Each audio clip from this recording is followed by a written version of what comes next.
Shikuesi televizionit Skan, mirëmbrëma, mirë se vini në Inside News, unë jam Gjorgjina Deda. Rritja ekonomike po bëhet e qëndrueshme, por sa është e shëndetshme? Në fakt, sipas të dhënave më të fundit të Institutit të Statistikave, struktura e prodhimit të brendshëm bruto ka ndryshuar ndjeshëm. Duket se ekonomia shqiptare po bëhet gjithmonë me pak prodhuese dhe po orientohet të drejt ndërtimit apo shërbimeve, ku turizmi ka një peshë konsiderueshme. Nga ana tjetër, dhe qarqe të ndryshme të vendit kanë ndryshuar strukturën e tyre. Tirana, Fieri dhe Vlora duket se kanë rritur epërsin, ndërkohë qarqet e tjera kanë mbetur pas. Të gjitha këto do t'i diskutojmë ditën e sotme në Inside News me të ftuarin që kam në studio, por përpara se të kaloj te prezantimi, unë do t'ju ftoja që të ndiqni insertin e përgatitur.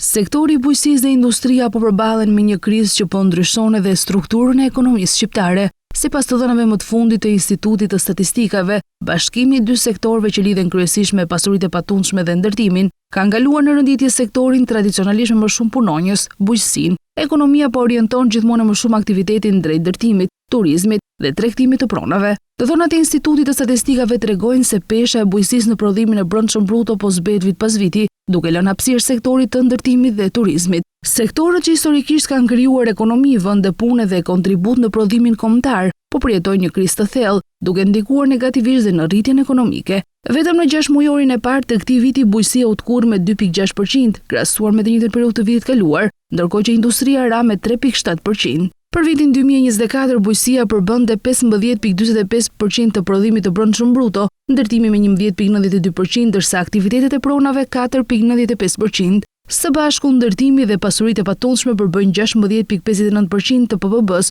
duke kaluar kështu bujqësinë. Në vlerë absolute, prodhimi kombëtar vjet arriti në 25.1 miliard euro, ku bujqësia kontriboi me rreth 3.9 miliard euro, ndërsa ndërtimi dhe pasuritë e patundshme arritën në 4.2 miliard euro. Duke pasur parasysh që treguesi i prodhimit brendshëm bruto shpreh vlerën e re të krijuar në një ekonomi nga të gjithë sektorët, dhe kontributi i çdo sektori llogaritet si përqindje në raport me të tërën prodhimin e brendshëm bruto.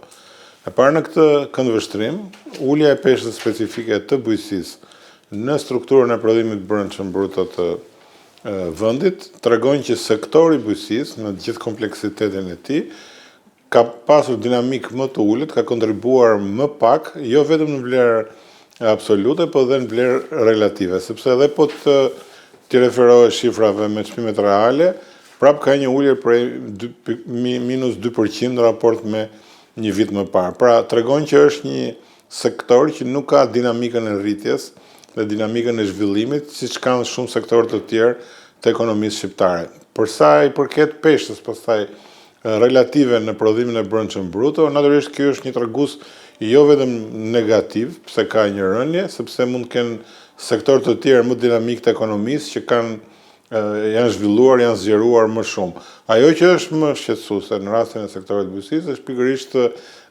rënja e këtij sektori në raport me në vlerë absolute, jo thjesht në tregues përqindje relative në raport me prodhimin e brendshëm bruto. Në një dekadë, pesha e bujqësisë në prodhimin e brendshëm bruto ka rënë nga 19.12% në vitin 2014 në 15.45% në vitin e kaluar, ndërkohë që rënja vazhdon. Industria nxjerrëse ka patur një tkurrje më drastike, po ashtu, industria përbën 10.48% të prodhimit të brendshëm bruto dhe ka shënuar ulje në terma real në 4.55% në vitin 2024.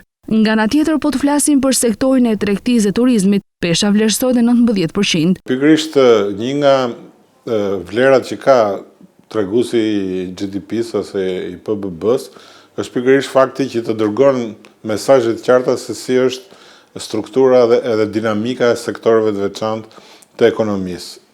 Ku bën tashmë po bëhen gati 2 dekada që kur në Shqipëri filloi një diskutim i iniciuar nga Banka Botërore fillimisht për atë që u quajt ndryshimi i modelit ekonomik ose më saktë modelimi i ekonomisë shqiptare, në mënyrë që dominuese në prodhimin e brendshëm bruto të ishin sektorët më aktiv, që përdorin më shumë teknologji, që kërkojnë më shumë investime, dhe mbi të gjitha të dominonte sektori industrial, bile në shumë objektiva edhe të qeverive të ndryshme që kanë ardhur, riindustrializimi i vendit, zhvillimi i ekonomisë prodhuese, ka qenë vazhdimisht një sfidë kryesore, megjithëse deri tani rezultatet kanë qenë akoma modeste. Dhe qëllimi final kryesor ishte që ekonomia shqiptare të ndronte nga një ekonomi e bazuar kryesisht te konsumi dhe ke importet në një ekonomi të bazuar te prodhimi dhe te eksportet. Dhe natyrisht në këtë këndvështrim, sektori industrial, qoftë ai mirëfillt, po dhe sektori i shfrytëzimit pasurive minerale apo pasurive tjera që lidhet në një farë mënyrë me zhvillimin e industrisë, kanë qenë sektorë që jo vetëm nuk janë zgjeruar, modernizuar dhe zhvilluar, po ose kanë qenë në stagnacion ose kanë punuar nën kapacitetet dhe mundësitë e tyre. Dhe besoj që kjo është dhe sfida më e madhe, sepse po prap struktura e prodhimit brendshëm tregon një riorientim të ekonomisë shqiptare drejt shërbimeve, kryesisht sektorit turizmit, por dhe shërbimeve tjera me vlerë më të lartë shtuar, siç janë shërbimet financiare, pajisjet në teknologji dhe në gjithë këto zhvillimet e reja që ne kemi marrë. Dhe nëse rekomandimet kryesore të Shqipërisë në lidhje me këtë synojnë pikërisht përmirësimin e strukturës së rritjes ekonomike, në sensin që ne na duhet një rritje ekonomike cilësore, jo vetëm sasiore, që nënkupton një dinamizim dhe zgjerim të sektorëve që janë sektorët më cilësor, dhe njëkohësisht është një element tjetër shumë i rëndësishëm që dua ta theksoj, që rritja ekonomike duhet të jetë gjithëpërfshirëse dhe jo përjashtuese. Çka kam parasysh me një rritje ekonomike përjashtuese, kam parasysh faktin që kontributi i rajoneve të ndryshme të vendit, i qarqeve ose i rretheve, siç e kemi pas thënë dikur, është shumë i diferencuar për sa i përket kontributit në GDP.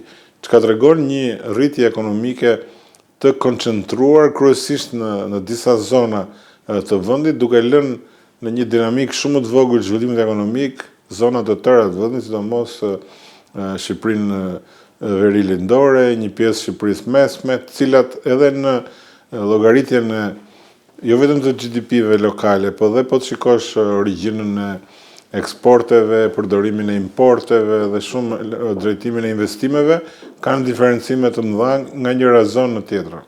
Sipas të dhënave mbi peshën e qarqeve në prodhimin e brendshëm brut të vëret një përqendrim i lartë ekonomik në Tiranë, e cila përfaqëson rreth 43.86% të PBB-s kombëtare, një tregues i qartë i rolit dominues të kryeqytetit në ekonominë e vendit. Pastaj renditen qarqet Fier me 10.57% dhe Durrës me 10.32%, të cilat përbëjnë qendrat më të rëndësishme industriale dhe tregtare. Elbasani me 6.2% dhe Vlora me 6.07% kontribuojnë gjithashtu ndjeshëm, duke reflektuar një pranit konsiderueshme ekonomike në rajonet qendrore dhe bregdetare. Qarqet Shkodër dhe Korçë kanë një peshë të moderuar, ndërsa Berat, Lezhë, Dibër, Gjirokastër dhe Kukës mbeten më të dobta ekonomikisht, me peshë që varion nga 1.44% në 3.59%. Kjo shpërndarje dëshmon për një pabarazi të dukshme rajonale në zhvillimin ekonomik të Shqipërisë, me përqendrim të lartë të aktivitetit ekonomik në qendrat urbane dhe bregdetare. Problemi i zhvillimit të harmonizuar territorial, po edhe social, natyrisht që përbën edhe në vendet e Bashkimit Evropian, meqense jemi edhe në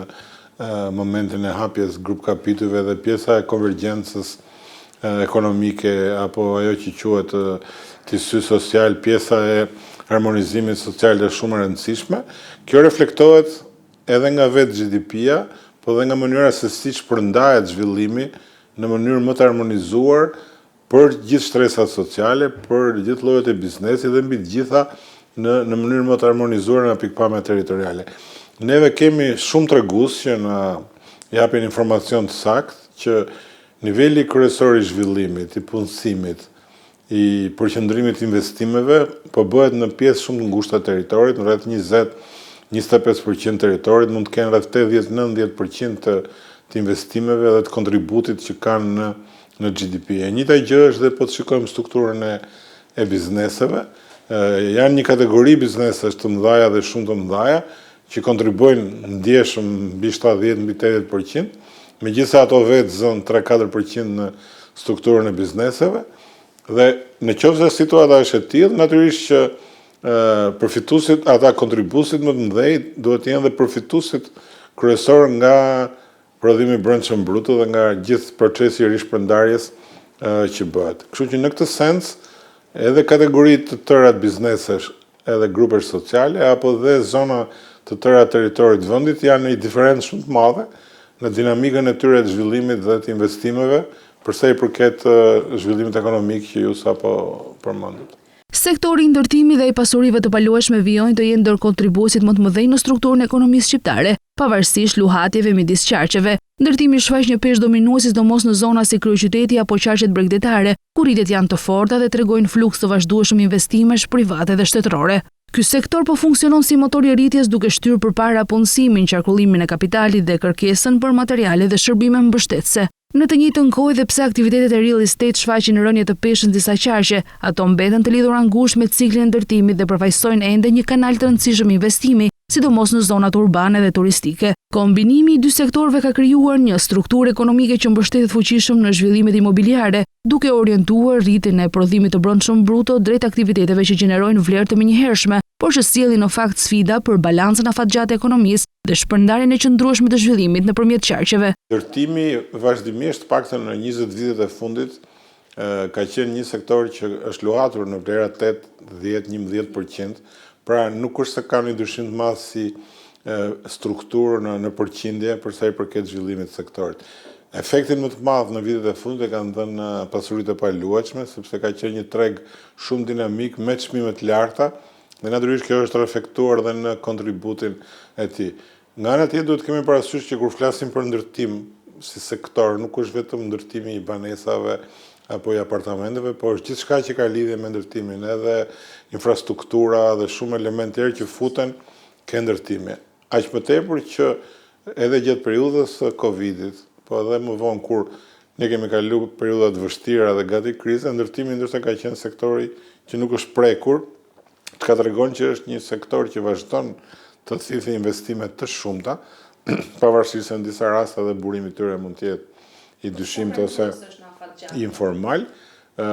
Mendoj që akoma për momentin nuk jemi në kushtet e një frike për një fluckë imobiliare, sepse kërkesa vazhdon të jetë shumë e madhe, aq më tepër që janë shtuar vitet e fundit edhe kërkesat nga jashtë, tashmë jo vetëm shqiptarët që janë emigracion vazhdojnë dhe blejnë shumë shtëpi në Shqipëri, është kërkesa e brendshme e fokusuar më tepër në zonat bregdetare në Tiranë dhe në disa qytete të mëdha, dhe njëkohësisht është dhe një fluks i blerësve të huaj që po blejnë pronat patundshme në Shqipëri. Kështu që besoj që ky trend çmimesh me luhatje të vogla ndoshta edhe për një periudhë afatshkurtër do vazhdojë të jetë i tillë, sepse akoma nuk konstatohen shenja të dukshme, të evidentueshme qartë që mund t'i afrohemi një fluckë imobiliare e cila mund ndikonte pastaj në uljen e çmimeve. Pavarësisht ndryshimeve në strukturë dhe ndikimit të aktiviteteve apo qarqeve, Tirana vijon të jetë kontribuesi kryesor.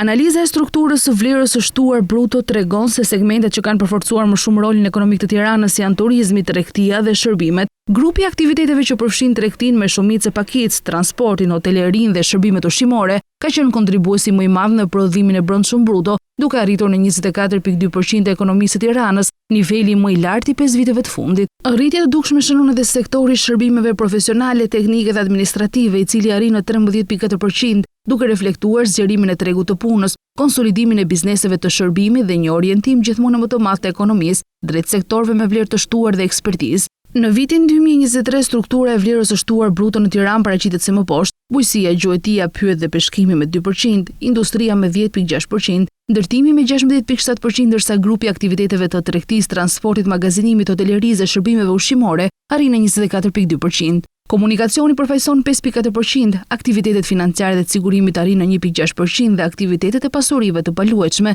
zën 5.9%. Aktivitetet profesionale, teknike, shkencore, administrative dhe shërbimet mbështetëse regjistrohen në 13.4%, ndërsa administrata publike, arsimi, shëndetësia dhe shërbimet sociale përbëjnë 16.9%, grupet e shërbimeve të tjera përfaqësojnë 3.3% të totalit.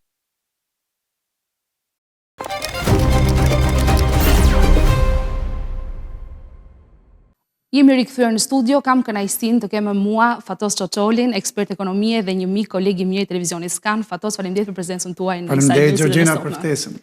Siç bëra dhe hyrjen, unë do doja që ne ta kalonim këtë bisedë duke shpjeguar disa grafik për të parë se si është struktura e prodhimit të brendshëm bruto. Nga ana tjetër, aktivitetet e gjithashtu edhe qarqet do t'i kalojmë hap pas hapi për të kaluar në bisedën tonë dhe për të bërë atë, për të dalë atë konkluzionin sa e shëndetshme është ekonomia shqiptare sot, nisur nga shifra po edhe nga të dhënat e relacionit mbi parashikimet e viteve të ardhshme.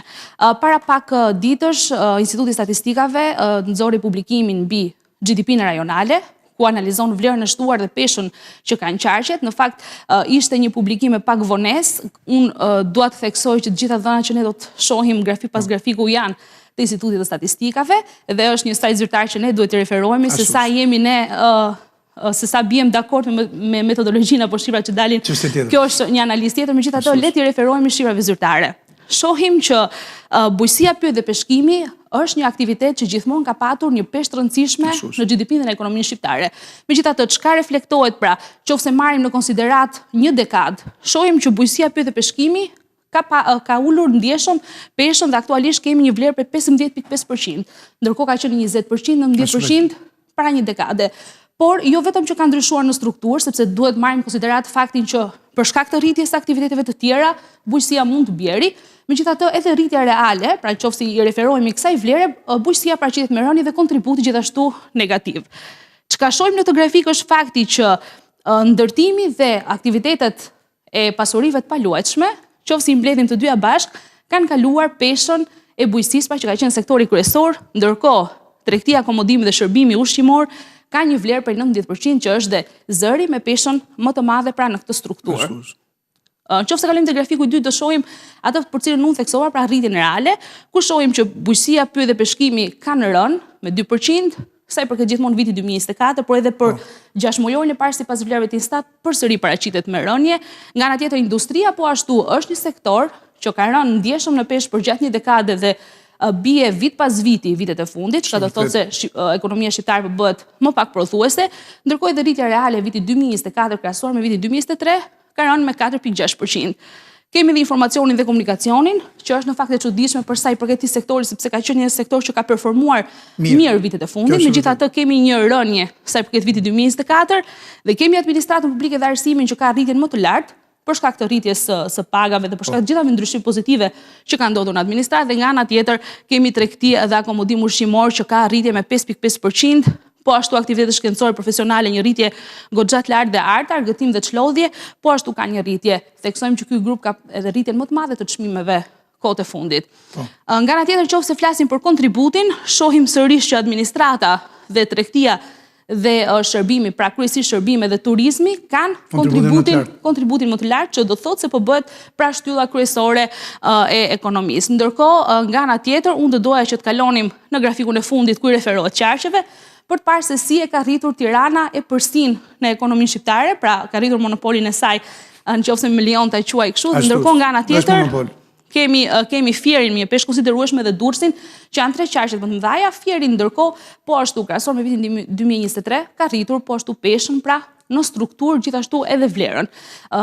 Vlen për ta theksuar. Pra pak a shumë këto janë detajet dhe të dhënat që paraqiten sipas Instatit, të cilët do na ndihmojnë neve për këtë bisedë pra në vijim. Patjetër.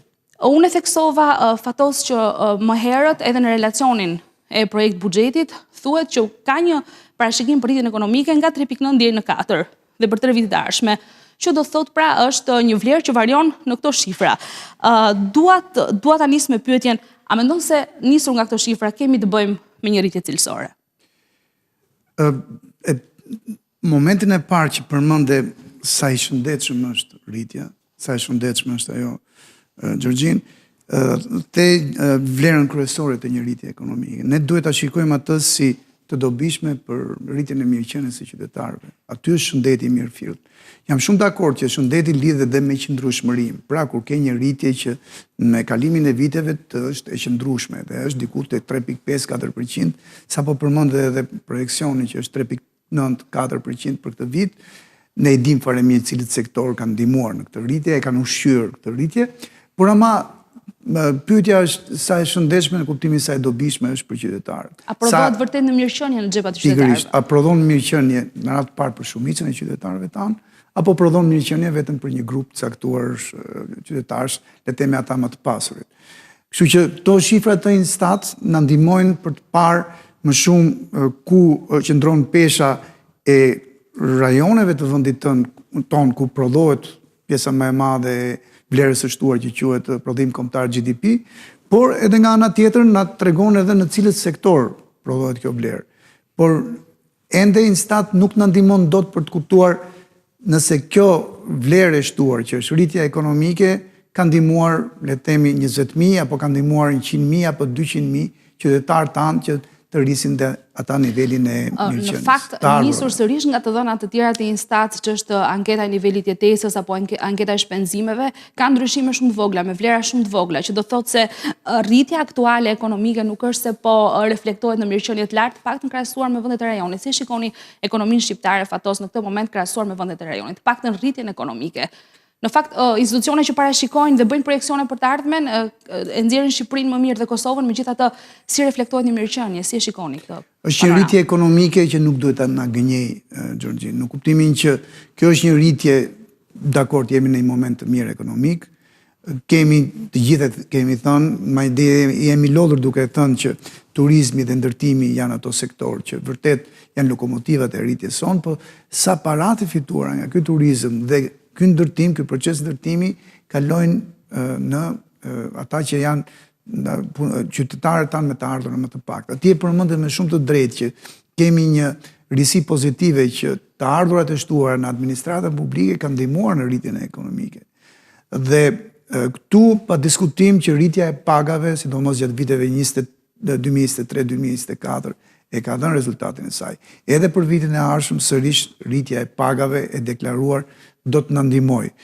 Por kjo është vetëm një anë e medaljes që ka të bëjë me ata qytetarë që mund ta konsiderojmë vetëm fatlum që kanë një pozicion pune në administratën shtetërore. Ne kemi rreth 181.000 të tillë.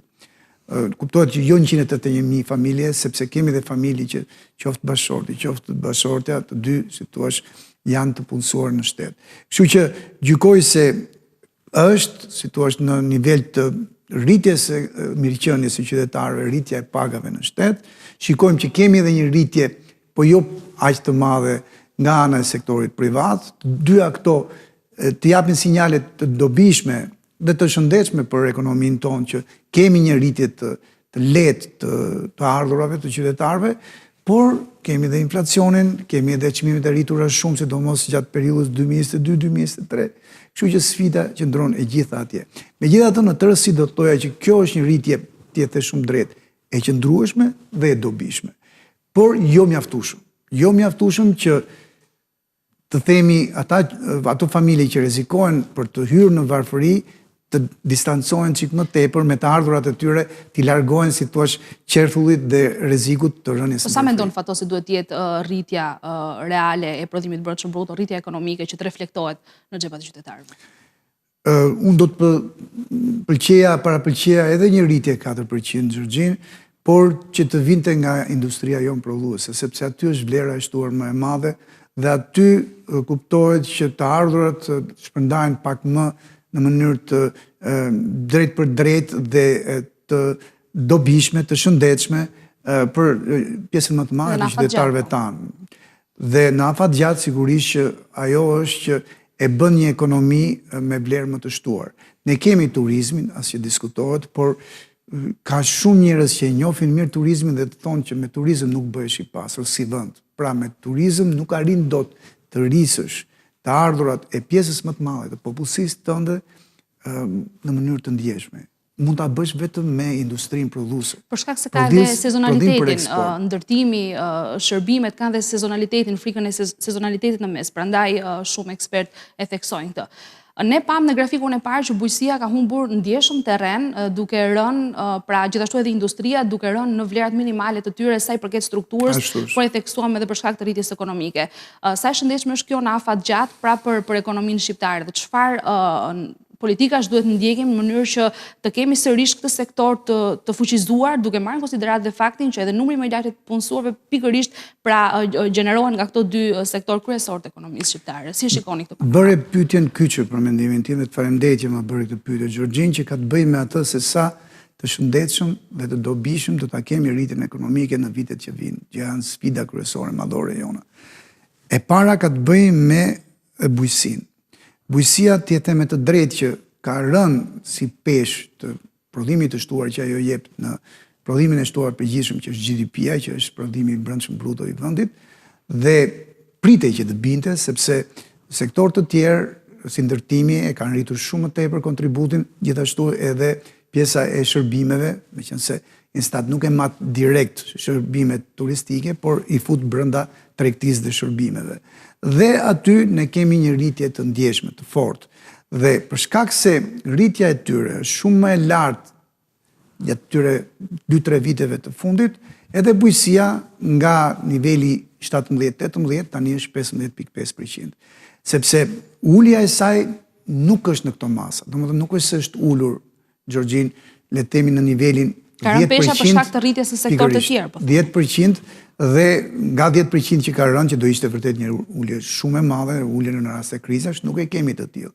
Kemi një tkurje të lehtë në nivel 0,1-0,2% në krahasim me çka qenë një vit më parë apo 2-3 vite më parë. Por ama është tkurje, është rënje. Po, është rënje sepse ne e pam edhe në kontributin vjetor, edhe në rritjen reale e pam që edhe muaj pas muaj në fakt unë që Scanintel kryesisht që merret me analizën e shifrave në televizionin Scan. Dhe bëni shumë mirë dhe shohim ju përgëzoj për shifrat dhe ka pasi tendencë rëndëse jo vetëm për këtë tregues, bujësia në fakt është me rënje në të gjithë treguesit. A mendoni se është eksploruar deri në fund sektori bujësisë në Shqipëri fatos? Gjykoj, Gjorgjin, që së pari ne duhet të ndihmojmë këtë sektor, sepse nuk është në ditallit, por ka shumë sfidat forta brenda vetes. Së pari... Si kjo reflekton dhe eksportet? Sigurisht, edhe pse eksportet bujësore janë rritur në krahasim me një vit më parë, në vlerë nominale, sërish ne kemi problematika të mëdha me prodhimin bujësor. Ku qëndrojnë këto?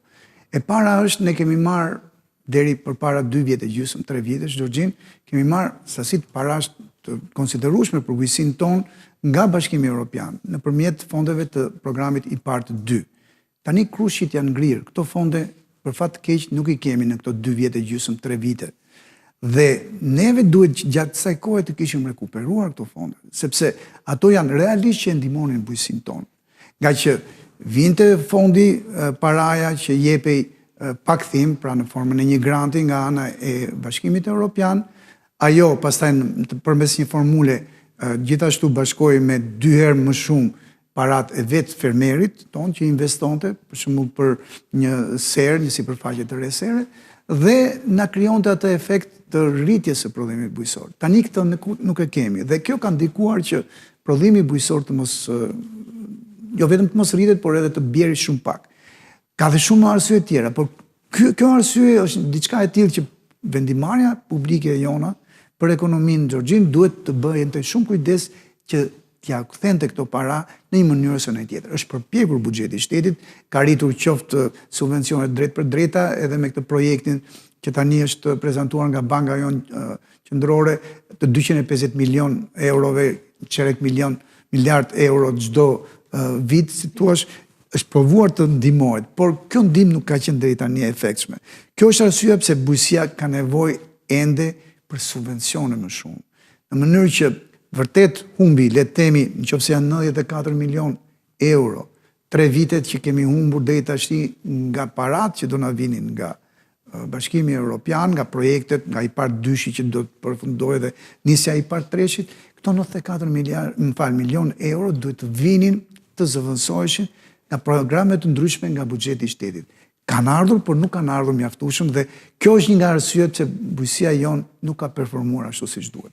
Arsyet e tjera pastaj ne i dim, është problemi i përhershëm për fat të keq i fragmentimit të tokës, i tregut shumë të qartë të drejtave të pronësisë në tokat bujësore, i braktisjes vetë tokave bujësore, kemi ende me qindra mijëra hektar toka djerë, Gjorgjin, kështu që të gjitha këto grumbullohen bashkë për të bërë atë që bujësia jonë, edhe pse kemi gojë për të ushqyer më shumë, ndoshta 1 milion turist kryesisht të huaj që na shtohen çdo vit, sërish edhe prapë se ka kërkesë për produkte, për fat keq, paralelisht janë rritur dhe importet për fat keq, këtë kërkesë nuk kemi arritur ta plotësojmë tërësisht me prodhimin e rritur bujësor, se kemi patur të tillë, por kemi qenë të detyruar ta marrim sa frëngu punën që thot populli tek importet e produkteve ushqimore. Megjithëse kom buxhetin, a mendon se është mjaftueshëm buxheti aktual, pra që është parashikuar për vitin 2026 për sektorin e bujësisë?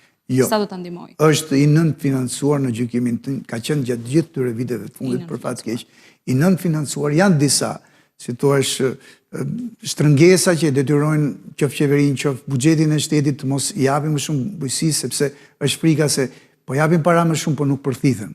Pra, është, si thua, një lojë pak e vështirë, edhe e gurit edhe e arës. Ti po provon të japësh para më shumë, po nuk ke mjaftueshëm fermerë të formalizuar që të thithin këto para dhe rrezikon pastaj që këto projekte, këto skema financimit të subvencionit të drejt për drejt të mos i kesh efektive. Në shumë zona edhe migrimi ka bërë të vetën, sepse kjo reflektohet në treguesit të kryesor të bujqësisë dhe blegtorisë në Shqipëri në fakt.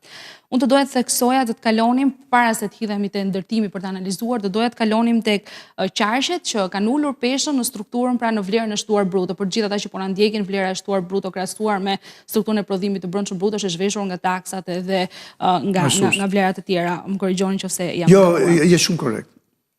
Shohim që në Elbasan, Durrës, Vlorë, Dibër, Shkodër dhe Fier, në këtë rast Fieri është një qark që kontribon ndjeshëm në prodhimet, është hambari i Shqipërisë, ka prodhim më të lartë, na ushqen le ta themi kështu.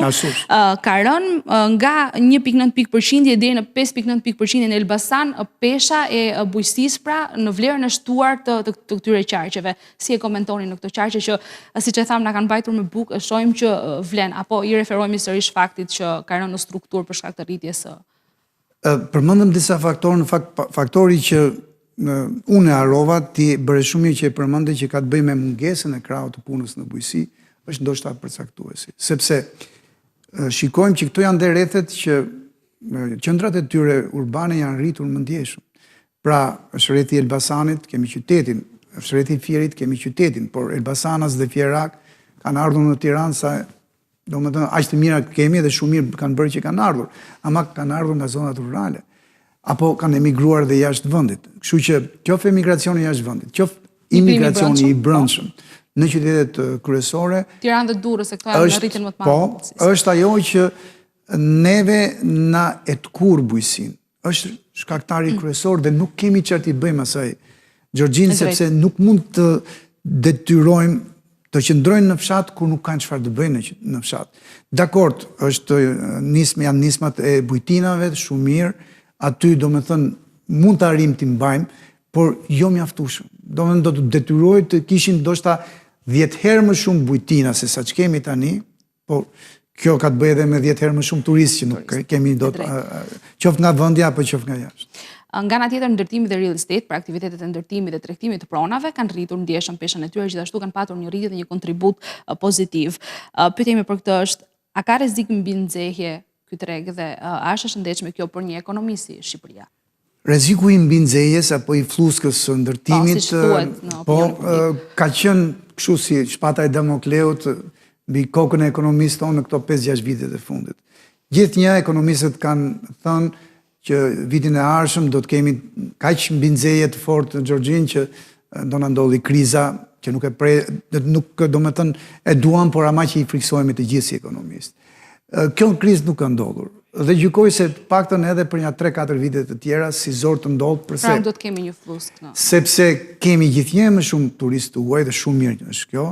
Kemi gjithnjë më shumë turistë që na vinë nga vende që kanë të ardhur relativisht të larta, siç është Italia e fqinje, turistët sidomos nga Italia e Jugut, por edhe nga vendet të tjera të Bashkimit Evropian. Kështu që gjykoj se ende ndërtimi do ta mbajë veten, edhe pse po krijon shumë metra kub apo metra katror ndërtime që ende nuk si thua përballohen nga kërkesa, por ama kërkesa në rritje e turistëve tuaj, qoftë edhe atyre që do duan të bëjnë një apartament jashtë, apo e emigrantëve të ri.